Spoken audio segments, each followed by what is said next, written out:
आगे खड़ जाएगा, कुर्सी पर जाए, कुर्सी पर जाए, सामने कुर्सियां हैं। आज कबीरदास के सामने से इस निर्वाण स्थली पर एक ऐसे व्यक्ति के श्रद्धांजलि में आवाज बहुत तेज मत करिए, हम तेज कर लेंगे, जो जिनके पिता का हम ही नहीं, हम जैसे उत्तर प्रदेश के तमाम भारतीय जनता पार्टी के कार्यकर्ताओं का आशीर्वाद रहा। उनके पुत्र जो लोकसभा में मेरे सहयोगी थे, उसने उनकी श्रद्धांजलि सभा में उपस्थित हुआ। मैं सबसे पहले रमापति राम त्रिपाठी जी को प्रणाम करना चाहता हूं।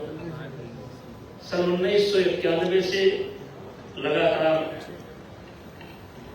लोकसभा में मेरे सहयोगी और आज भारत सरकार के मंत्री पंकज चौधरी जी, महंत विचारदास जी,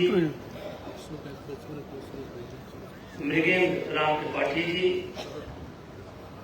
सहजानंद राय जी चले गए क्षेत्रीय अध्यक्ष हैं, संतराम यादव जी, ज्ञानेंद्र सिंह विधायक जी, जय मंगल कनौजिया जी, महेश शुक्ला जी, नीतू सिंह जी, हमारे साथ चल करके आए हुए हनुमानगढ़ी के प्रधान पुजारी महंत ज्ञानदास सिंह के शिष्य, ज्ञानदास जी के शिष्य महंत हेमंतदास जी, रविकांत पटेल विधायक जी, संजय पांडे जिलाध्यक्ष महाराजगंज, हमारे छोटे भाई सलमणि त्रिपाठी जी, जिनको मैं दूर दूर से बहुत प्यार करता हूँ, क्योंकि मिलने का मौका जरा गैर ज्यादा हो जाता है, कई जिला पड़ जाता है।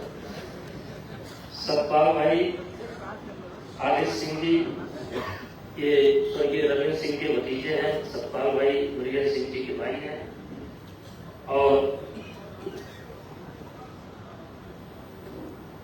दीपू जी, काहाकिय सिंह जी, पता नहीं क्या लिखा है, और पूर्व विधायक बजरंगी भाई और संतमेल के विधायक छोटे भाई अनुपुर त्रिपाठी जी और सभी सम्मानित, आज मैं देख रहा हूँ गोरखपुर से भी बहुत बड़ी संख्या में लोग, देवरिया से भी बहुत बड़ी संख्या में लोग, बस्ती से भी बहुत बड़ी संख्या में लोग हैं। महाराज में खुशी की नजर,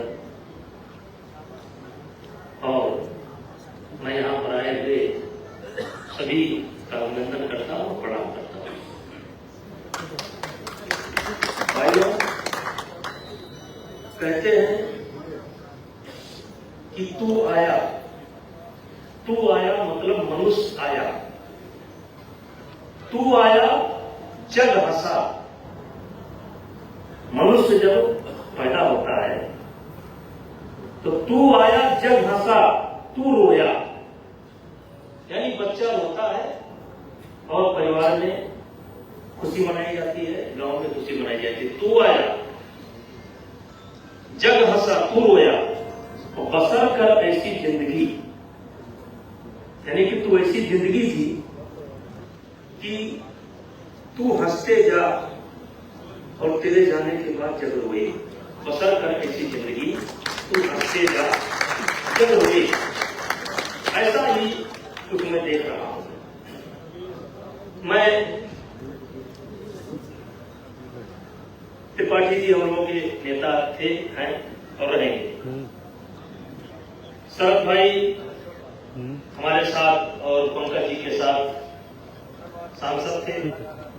हम लोग बराबर एक साथ बैठते थे,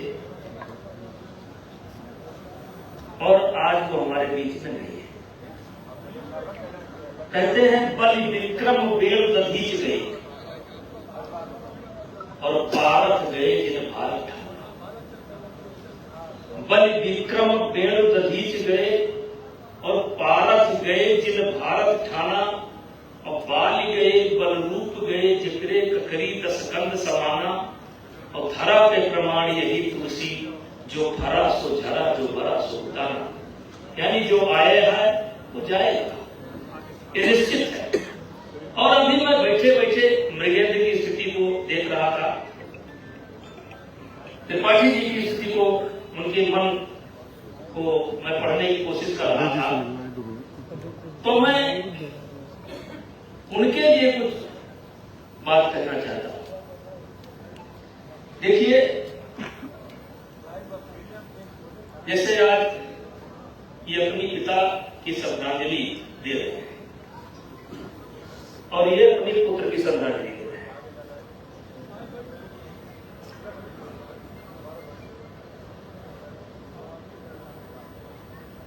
हम सब लोग जानते हैं कि महाभारत की जब चर्चा होती है, जब महाभारत समाप्त हुआ तो बर्बरीक से पूछा गया कि महाभारत में किस किस योद्धा का क्या क्या योगदान है, कौन कैसे लड़ रहा था। तो बचे हुए जो पांडव थे उनको अर्जुन को लगता था मेरा नाम लिया जाएगा, भीम को लगता था मेरा नाम लिया जाएगा, लेकिन बर्बरीक ने कहा कि भाई लड़ तो केवल श्री कृष्ण रहे थे। यानी दोनों तरफ से कौन लड़ रहा था? श्री कृष्ण लड़ रहे थे। मोबाइल साहब लोग, हम पैसा लेकर कथा करने नहीं आए। तो बर्बरीक कृष्ण लड़ रहा। तो गुरुजी, मैं आपसे कहना चाहता हूं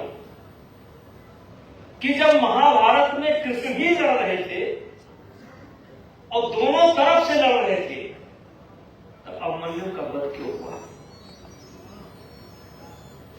इसी प्रकार से अभी मृगेंद्र ने कहा कि मैं भगवान से रोज सवाल पूछता हूं।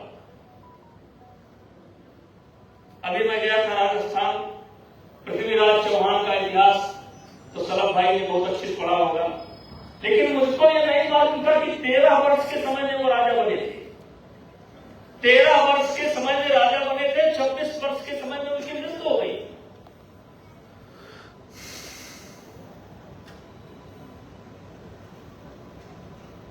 अब जैसे मैं ही हूं, मैंने अपने पिता का दाह संस्कार किया, मैंने अपने भाइयों का दाह संस्कार किया, 5 भाइयों का दाह संस्कार किया, मैंने अपने पुत्र का दाह संस्कार किया, तो क्या करूं? घर बैठ जाऊं? तो ये तो प्रकृति का नियम है। और इसीलिए मैं कहना चाहता हूं, सच है विपत्त जब आती है, कायर को ही दहलाती है। सूरमा नहीं विचलित होते, पल एक नहीं धीरज होते, और संकट का चरण न कहते हैं जो आप पढ़ता सब कहते हैं। ये दुख, ये विषाद, ये घड़ी घड़ी पर जो हमारी परीक्षा होती है, ये हमको कमजोर करने के लिए नहीं होती है, हमको ताकत पैदा करने के लिए होती है। हमें भी ताकत पैदा करने के लिए होती है। और इसलिए मैं ज्यादा कुछ न कहते हुए, जब कभी ज्यादा तकलीफ हुआ करे तो हमारी जीवनी पढ़ लिया करो, और जिसको ज्यादा तकलीफ हुआ करे वो हमारी जीवनी पढ़ लिया करो। न हम महाराणा प्रताप है, न पृथ्वीराज चौहान है, न विवेकानंद है, हम विभूषण सिंह हैं। गोंडा में पैदा हुए, गोरखपुर देवरिया में पढ़े, खलीलाबाद में मोसियान है, बस्ती रिश्तेदारी पढ़ा है, नाता जुड़ा है, यही पढ़ लिया करो, कहीं दूर जाने की जरूरत नहीं है। जो आप पढ़ता सब कहते हैं। है कौन काम ऐसा जग में टिक सके आदमी के मग में, ठमठोस खेलता है जन्नत पर्वत के जाते पांव कर, मानो जब जोर लगाता है पत्थर पानी बन जाता है। आगे बढ़ो, चलते रहो, जो अधूरा काम है उसको पूरा करो। आप सौभाग्यशाली हो कि आपको त्रिपाठी जी का साया आपके हाथ भी है। ये इनको मैं भीष्म पितामह के रूप में देखता हूं। को मैं जब देखता हूं तो भीष्म पितामह की तरह देखता हूं। और मैं धन्यवाद देना चाहता हूं, ये भी नहीं टूटे, नहीं टूटे, नहीं टूटे। ऐसा मनुष्य भी खोजना आप देख लीजिएगा, बहुत लोग टूट जाते हैं। बहुत लोग तो आते हैं, क्या करें पापा मर गए, 3 महीना बाद फिर मिलते हैं, क्या कहते पापा मर गए, फिर मिले 3 महीना बाद लेकर कि पापा मर गए। अपने साले तुम्हारे पापा मरे और किसी पापा नहीं मरे।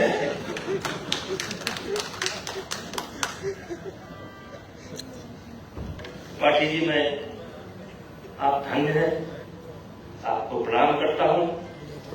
आप मनोबल बनाए रखिए और सभा में बैठे हुए जो लोग भी आए हैं उनसे कहना चाहता हूं कि इस समय देश का वातावरण विषाक्त करने की कोशिश हो रही है। कहीं पर जातिवाद, कहीं पर संप्रदायवाद, कहीं पर ऊंच, कहीं पर नीच, और उसमें ये मीडिया वाले मुंह में माइक पहुंच देते हैं और पटांग सवाल ही करते हैं। कभी मैं आ रहा था, बस्ती में एक जगह रुक गया, रुका नहीं कि मीडिया वाले मेरे मुंह में माइक पहुंचती और क्या कहते हैं जानते हो, ना दुआ, ना हाल चाल, ना कुछ पानी पत्ता, कुछ नहीं, बस सीधे के नाम पर कुछ लोग रोजी रोटी, मतलब कुछ आओ अखिलेश यादव। तो हमने कहा भाई देखो, अखिलेश यादव धार्मिक व्यक्ति है, धार्मिक व्यक्ति है, हनुमान जी की प्रशंसा करते थे। और अभी अखिलेश यादव ने एक बहुत बढ़िया मंदिर भी बनाया है। और अखिलेश यादव श्री कृष्ण के वंशज हैं, तो धर्म का विरोध कैसे कर सकते हैं?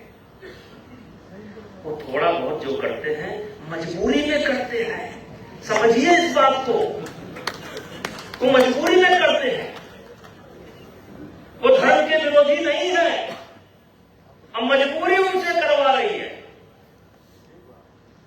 और इसलिए मैं ये बात कहने की कोई आवश्यकता नहीं थी, लेकिन मैं देख रहा हूं कि इतने चुनिंदा लोग यहां पर बैठे हैं। अभी मैं देखा गोपीपुर से भी लोग आ गए, कितने चुनिंदा लोग बैठे हैं, तो इसलिए मेरे मुंह से ये बात निकल आई। अभी मैं राजस्थान के एक कार्यक्रम में था, एक सज्जन ने किसी का नाम लेकर के आलोचना शुरू कर दिया। अब जैसे इस समय सनातन के नाम पर गाली दी जा रही है, मनु के नाम पर गाली दी जा रही है, मनु स्मृति के नाम पर गाली दी रही देने का काम कर रहे हैं। जिन्होंने मनु स्मृति को कभी दूर से भी नहीं देखा, वो मनु की आलोचना कर रहे हैं। जो मनु स्मृति को दूर से नहीं देखा, वो मनु की आलोचना कर रहे हैं। जिन्होंने मनु को कभी पढ़ा नहीं, सनातन को कभी पढ़ा नहीं, अरे भाई, जो मनु को गाली दे रहे हो, सनातन को गाली दे रहे हो, प्रभूषण सिंह को गाली दे रहे हो, पंकज चौधरी को गाली दे रहे हो, अब भाई हम तो अपना इतिहास जानते हैं। हमारी यात्रा तो सतयुग से शुरू होती है,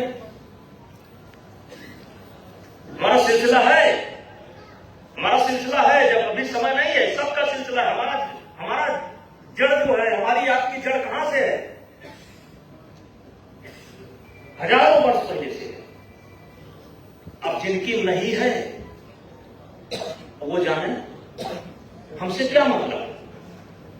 हम तो सनातन पर गर्व करते हैं, हम तो मनु पर गर्व करते हैं, हम तो राम पर गर्व करते हैं, राम सेतु पर गर्व करते हैं, कृष्ण पर गर्व करते हैं। अब तुमको अपना इतिहास नहीं मालूम है। तुम्हारे दादा कौन थे, तुम्हारे बाबा कौन थे, 10 पीढ़ी पहले तुम कौन थे, अब नहीं पता तो गाली तो उसमें हम क्या करें? तो इसलिए जो हम कहना चाहते हैं, हम लोगों को सतर्क रहना है। हम लोगों को कोई प्रतिक्रिया नहीं देनी चाहिए। जब हम कोई प्रतिक्रिया दे देते हैं, तब उनका हौसला बढ़ जाता है। अरे जो भाई पागल हो गया है, कभी समझ में आ जाएगा, कोई बढ़िया डॉक्टर गोरखपुर में मिल जाएगा, ठीक कर देगा, कागज पर मिल जाएगा तो हमारे साथ आ जाएगा। तो मैं कहना चाहता हूं ये बहुत समझदार समाज है। मेरा इशारा समझिए, इशारा बस। इसीलिए मैं कभी किसी व्यक्ति की आलोचना नहीं करता। अरे भाई नहीं समझ में आ रहा है तो राम गंगाली दे रहे हैं। जिससे समझ में आ जाएगा कि हम भी राम के वंशज हैं, हमारे भी वही पूर्वज है, उस दिन मामला ठीक हो जाएगा।